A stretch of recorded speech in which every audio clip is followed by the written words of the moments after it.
ക്രൈസ്തവ സഭയും വിശുദ്ധ ജനവും പഴയ മനുഷ്യൻ്റെ രൂപമെടുക്കാതെ പുതിയ മനുഷ്യൻ്റെ രൂപം ആത്മീകമായും ധാർമ്മികമായും കരുപ്പിടിപ്പിക്കുന്നതോടൊപ്പം തന്നെ ഒരായോധനത്തിനു കൂടി തയ്യാറെടുക്കേണ്ടിയിരിക്കുന്നു. എന്നാൽ ഈ യുദ്ധം ദുർഭരണത്തോടോ മുതലാളിത്ത വ്യവസ്ഥിതിയോടോ അല്ല, ഒരാത്മീക യുദ്ധമാണിത്. അതിനാവശ്യമായ ആയുധങ്ങളും ആത്മീകമായവ തന്നെ. പൗലോസ് അപ്പോസ്തലൻ തടവിൽ കിടക്കുന്നിടത്ത് കാവൽ നിൽക്കുന്ന പടയാളികളുടെ വേഷവിധാനങ്ങളെ കണ്ടെഴുതിയ പോലെ തോന്നും ഈ ഭാഗം.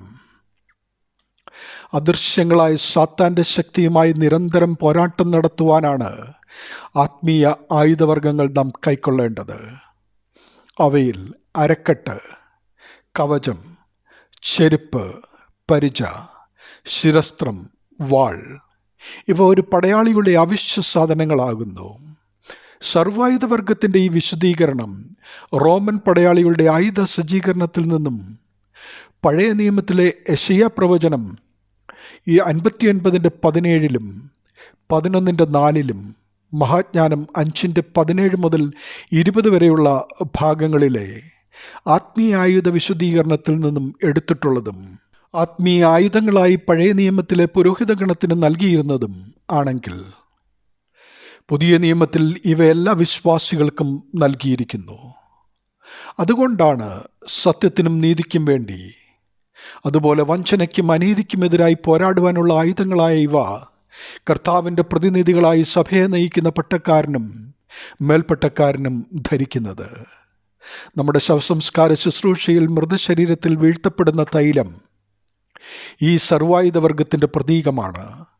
അപ്പോൾ ചൊല്ലുന്ന പ്രാർത്ഥന ആ തൈലം മൂലം ദുഷ്ടാത്മാക്കളിൽ നിന്നും രക്ഷപ്പെടുവാനാണ്. എന്നാൽ വേഷവിധാനങ്ങളെക്കാളും ആയോധന സാമഗ്രികളെക്കാളും അതിപ്രധാനമായത് ആന്തരിക ശക്തിയാണ്. കർത്തൃശക്തി പരിശുദ്ധാത്മ വ്യാപാരത്താൽ നമ്മിൽ പ്രവർത്തിച്ചില്ലെങ്കിൽ എത്ര നല്ല ആയുധ സാമഗ്രികൾ ഉണ്ടായാലും പ്രയോജനമില്ല. ആത്മീയ ശക്തിയുണ്ടെങ്കിലേ ആയുധങ്ങളെ വേണ്ടവിധം ഉപയോഗിക്കുവാൻ സാധിക്കൂ. നമ്മുടെ എതിരാളി യുദ്ധം ചെയ്യുന്ന പ്രതിയോഗിയായ പിശാചാണ്. പ്രതിയോഗി ഡിയാബോലസ് എന്ന ഗ്രീക്ക് പദത്തിന് ശത്രു എന്നാണ് അർത്ഥം. സാത്താൻ ദൈവത്തിൻ്റെ ശത്രുവാണ്. ദൈവത്തിൻ്റെ ശത്രു നമ്മുടെയും ശത്രുവാണ്. അതുകൊണ്ട് നാം അവൻ്റെ പടയാളികളായി അവനോട് യുദ്ധം ചെയ്യുന്നത്.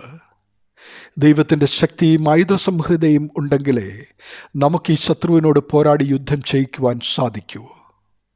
അലസതയിൽ കഴിച്ചുകൂട്ടുന്ന ഒന്നല്ല ക്രിസ്തീയ ജീവിതം. തിന്മയ്ക്കെതിരായുള്ള നിരന്തരമായ പോരാട്ടത്തിലാണ് സത്യക്രിസ്ത്യാനികൾ.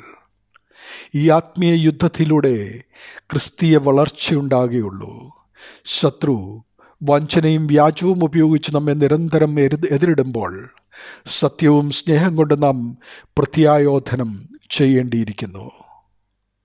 ക്രൂശിനാൽ തോൽപ്പിക്കപ്പെട്ട അന്ധകാര ശക്തികൾ പരിപൂർണമായും പിടിച്ചടക്കപ്പെട്ടിട്ടില്ലാത്തതിനാൽ നാം യുദ്ധം ചെയ്യുന്നത് മനുഷ്യരോടല്ല, പ്രത്യുത ക്രിസ്തു തോൽപ്പിച്ചതും തുടർന്നും നമ്മെ വിഷമിപ്പിക്കുന്നതുമായ ആത്മീയ ശക്തികളോടത്രേ. അതുകൊണ്ട് ജാതിയോടും മതത്തോടും മനുഷ്യനോടും കലഹിച്ച് ക്രിസ്തീയ മനുഷ്യർ തങ്ങളുടെ കൃപ വൃഥാവാക്കിക്കളയരുത് എന്ന് വചനഭാഗം നമ്മെ ഓർമ്മിപ്പിക്കുന്നു. ദൈവനാമം മഹത്വപ്പെടട്ടെ. ആമീൻ.